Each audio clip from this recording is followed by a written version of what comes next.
آئیے آگے چلتے ہیں، دیکھتے ہیں کہ قائد اعظم نے اس یہ جو تحریک پاکستان کے دوران میں کیا کہا۔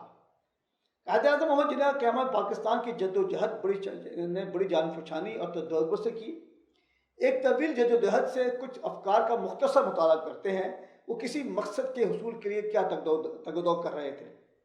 1 جنوری 1938 کو ہندوستان کے صوبہ بہار کے شہر گیا میں مسلمانوں کی طرف سے دیے گئے استقبالی سے خطاب کرتے ہوئے قائد اعظم نے فرمایا کہ مسلم لیگ کو اسلام سے الگ نہیں کیا جا سکتا، لیکن اس کا مطلب ہرگز نہیں کہ ہم سیاست میں مذہب کو داخل کر رہے ہیں۔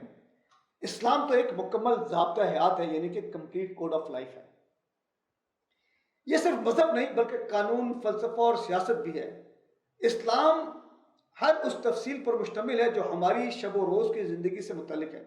جب ہم اسلام کہتے ہیں تو اس سے ہماری مراد یہی کل ہے۔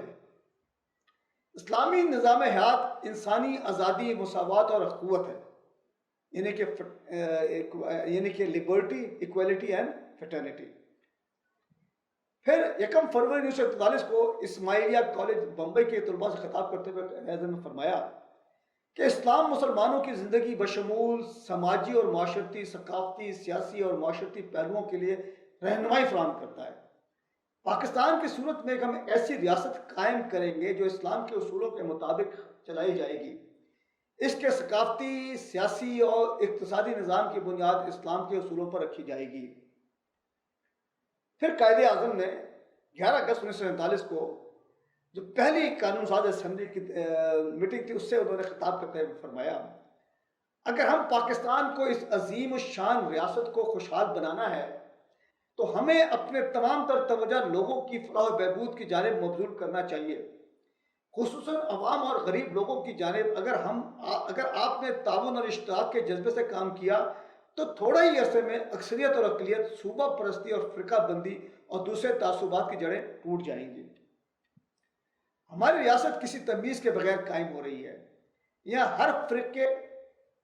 یہاں ایک فرقے یا دوسرے فرقے میں سے کوئی تمیز نہ ہوگی۔ ہم ایک بنیادی اصول کے تحت کام شروع کر رہے ہیں کہ ہم ایک ریاست کے باشندے اور مساوی باشندے ہیں۔ آپ آزاد ہیں، آپ اس لیے آزاد ہیں کہ اپنے مندروں میں جائیں، آپ آزاد ہیں اپنی مسجدوں میں جائیں یا پاکستان کی حدود میں اپنی کسی عبادت گاہ میں جائیں۔ آپ کا تعلق کسی مذہب، کسی عقیدے یا کسی ذات سے ہو، اس کا مملکت کے مسائل سے کوئی تعلق نہیں۔ میرا خیال ہے کہ ہمیں یہ بات بطور نصب العین اپنے سامنے رکھنی چاہیے، اور آپ یہ دیکھیں گے کہ وقت گزرنے کے ساتھ ساتھ ہندو نہ رہے گا اور مسلمان نہ رہے گا، مذہبی مفہوم میں نہیں، کیونکہ ہر شخص کا ذاتی عقیدہ ہے، لیکن سیاسی مفہوم میں اس مملکت کے ایک شہری کی حیثیت سے۔ عزیزان گرامی، یہ تھا قائد اعظم نے جو 1947 میں فرمایا۔ اب سنیے میں کیا کہتا ہوں۔ میری رائے ہے کہ اے میری قوم کے لوگوں، کیا ہم نے اللہ سے مدد نہیں مانگی تھی کہ ہم آزادی دے تو ہم معبود برحق ہی کی عبادت کریں گے اور آقا دو جہاں محمد صلی اللہ علیہ وسلم کی اقتداء کریں گے؟ کہ ہم نے نعرہ نہیں بلند کیا تھا کہ پاکستان کا مطلب کیا الہ الا اللہ؟ اس نعرے کو تخلیق کیا تھا ایک نوجوان اصغر سودائی نے، جو کہ بعد از پروفیسر بنے اور علامہ اقبال کالج سیالکوٹ کے پرنسپل بھی رہے، جو اکثر اس وقت صرف ان کی عمر 18 سال تھی جب انہوں نے ترانہ پیش کیا۔ اس سے ترانہ پاکستان کا نام دیا انہوں نے۔ پاکستان کا مطلب کیا؟ لا الہ الا اللہ۔ شب ظلمت میں گزاری ہے، اٹھ وقت بیداری ہے، جنگ شجاعت جاری ہے، آتش او آہن سے لڑ جا۔ پاکستان کا مطلب کیا؟ لا الہ الا اللہ۔ ہادی و رہبر سرور دین، صاحب علم و عزم و یقین، قرآن کے مانند ہنسی، احمد مرسل صلی اللہ۔ پاکستان کا مطلب کیا؟ لا الہ الا اللہ۔ چھوڑ تعلق داری چھوڑ، اٹھ محمود بتوں کو توڑ، جاگ اللہ سے رشتہ جوڑ، غیر اللہ کا نام مٹا۔ پاکستان کا مطلب کیا؟ لا الہ الا اللہ۔ جرت کی تصویر ہے تو، ہمت عالمگیر ہے تو، دنیا کی تقدیر ہے تو، آپ اپنی تقدیر بنا۔ پاکستان کا مطلب کیا؟ لا الہ الا اللہ۔ نغموں کا اعجاز یہی، دل کا سوز و ساز یہی، وقت کی ہے آواز یہی، وقت کی یہ آواز سنا، پاکستان کا مطلب کیا، لا الہ الا اللہ۔ پنجابی ہوں یا افغان، مل جانا شرط ایمان، ایک ہی جسم ہے ایک ہی جان، ایک رسول ایک خدا، پاکستان کا مطلب کیا، لا الہ الا اللہ۔ تجھ میں ہے خالد کا لہو، تجھ میں ہے طارق کی نمو، شیر کے بیٹے شیر ہے تو، شیر بن اور میدان میں آ، پاکستان کا مطلب کیا، لا الہ الا اللہ۔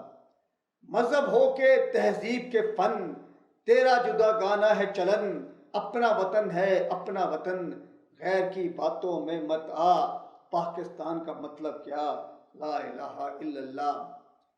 اے اصغر اللہ کرے، نلی ننھی کلی پروان چڑھے، پھول بنے خوشبو مہکے، وقت دعا ہے ہاتھ اٹھا، پاکستان کا مطلب کیا، لا الہ الا اللہ۔ عزیزان گرامی، آئیے ایک لمحے کے لیے فرض کر لیتے ہیں کہ تحریک پاکستان نام کی کوئی شے نہیں تھی، کوئی نظریہ نہیں تھا، مسلمان کو اس کی کوئی ضرورت نہیں تھی، اور یہ ملک انگریز نے اپنی شاطرانہ ضرورتوں کے لیے بنایا تھا۔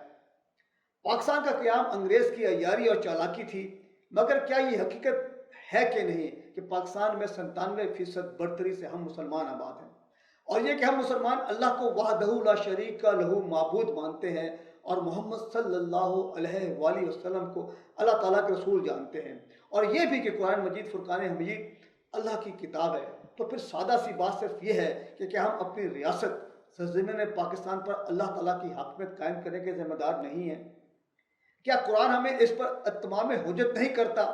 کیا ریاست مدینہ رسول اللہ صلی اللہ علیہ وسلم ہمارے لیے مشعل راہ نہیں ہے؟ کیا ہم اللہ کی باقی ریاست کے قائل ہیں؟ اگر نہیں تو پھر پاکستان کا مطلب کیا، لا الہ الا اللہ محمد رسول اللہ کے نعرے سے ہمیں کیوں تکلیف ہو؟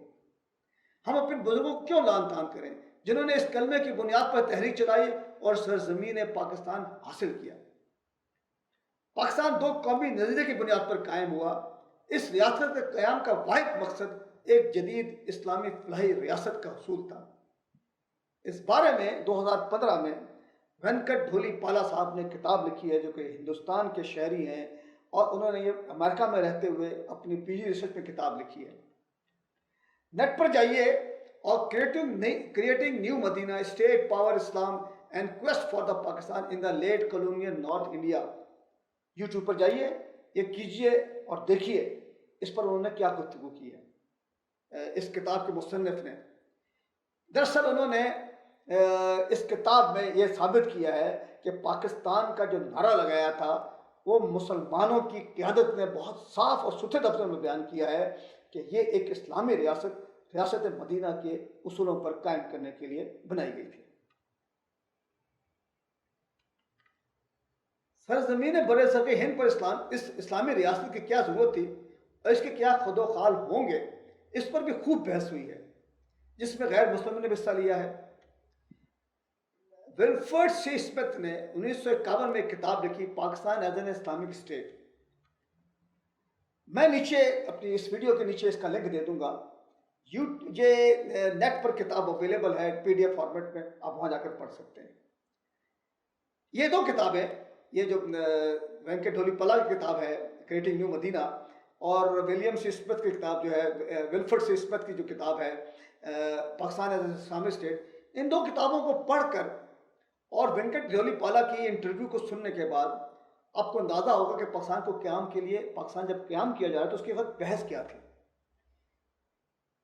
جناب والا، یہ جو کتاب ہے وینکٹ ڈھولی کی 2015 میں چھپی ہے، اور اس میں بھارت پر خوب گفتگو ہوئی ہے، مگر ہمارے ملک پاکستان کے عقل و دانش والوں نے اس کو قابل توجہ ہی نہیں سمجھا۔ بحث چند ہی لوگوں میں شاید انہوں نے کتاب پڑھی ہو، لیکن ہمارے ایک سابق سفیر صاحب عبد الباسط صاحب ہندوستان میں سفیر رہے ہیں، انہوں نے اس پر اپنا ایک ویلاگ کیا ہے اس کتاب کے بارے میں، یہ بھی نیٹ پہ موجود ہے۔ آپ یہی کریٹنگ مدینہ نیو مدینہ اور عبد الباسط کہیں گے تو آپ کو یوٹیوب پہ یہ ویڈیو بھی مل جائے گی، یہ بھی ضرور سنیے۔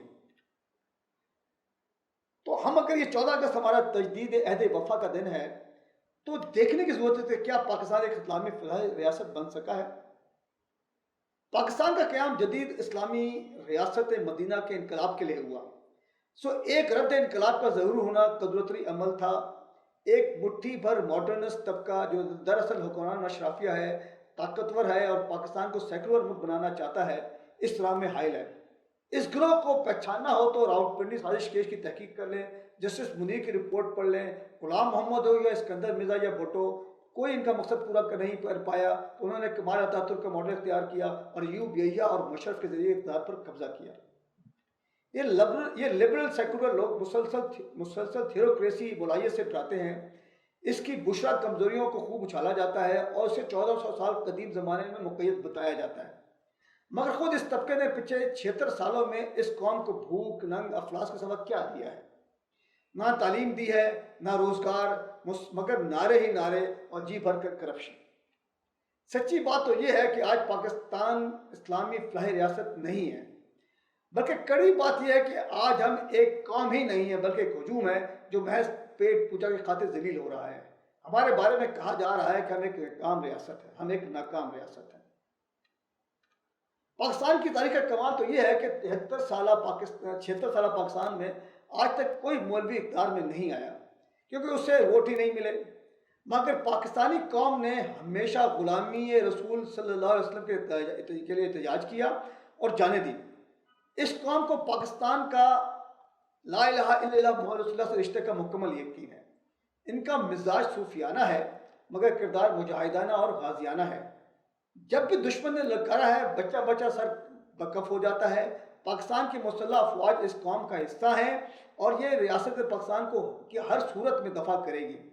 فوج چند جنرلز، ایڈمرلز یا ایئر مارشلز کا نام نہیں بلکہ ان بیرکس یونٹس اور اسکواڈرنز اور ان کے سپاہ کا نام ہے جن کے ماتھے پر ایمان، تقوی، جہاد فی سبیل اللہ درج ہے اور یہ جو محاذ پر جوش جگانے کے لیے نعرہ حیدری بلند کرتے ہیں.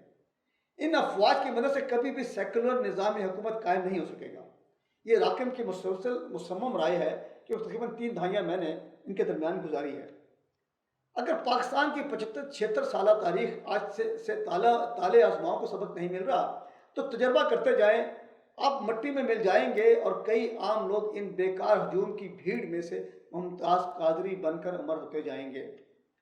پاکستان کا آئین اللہ کو حاکم مانتا اور گردانتا ہے، اس کو حرز ضابط بنائے، قرآن و سنت کے مطابق قانون سازی کرے اور حکومت گیری کرے تو ایک فلاحی جمہوری ریاست وجود میں آئے گی اور ہر ادارہ اپنے دائرے میں نظر آئے گا. ہم پر اس وطن اور اس میں بسنے والے سب انسانوں پر اللہ کی حاکمیت قائم کرنا فرض ہے اور اس کے سوا کچھ اور سوچنے سے بھی ہم اللہ سبحانہ تعالیٰ کے مجرم بنیں گے. بحیثیت قوم ہمارا ماضی، حال اور مستقبل نظریہ پاکستان سے جڑا ہے. اس نظریے کو سمجھنا اور اس کو اپنی قومی زندگی کا حاصل بنانا ہماری بقا کے لیے بہت ضروری ہے. اس کے لیے یہ اہم ہے کہ ہم اپنی ہر نسل کو اس سے روشناس کرائیں. ناچیز نے اس بارے میں نظریہ پاکستان کے بارے میں ایک عدد گفتگو کر رکھی ہے جو آپ کو بینک باکس کے پیج پر بھی ملے گا. زین گرامی، میں آپ کو شکرگزار ہوں کہ آپ نے اپنا قیمتی وقت دیا اور یہ سب سنا ہے. ضرورت اس امر کی ہے کہ ہم ہر 14 اگست کو اس عہد کی تجدید کریں اور دیکھیں کہ ہم اپنے ملک کو کیا ریاست مدینہ بنانے کے کتنے قریب لے جانے کے کامیاب ہوئے ہیں. یاد رکھیے یہ سفر اس وقت تک جاری رہنا چاہیے جب تک کہ ہم اس زمین پر دوبارہ اس ریاست کی طرح کی ایک ریاست بنانے میں کامیاب نہ ہو جائیں جو کہ ریاست مدینہ کا ثانی کہلا سکے. شکریہ.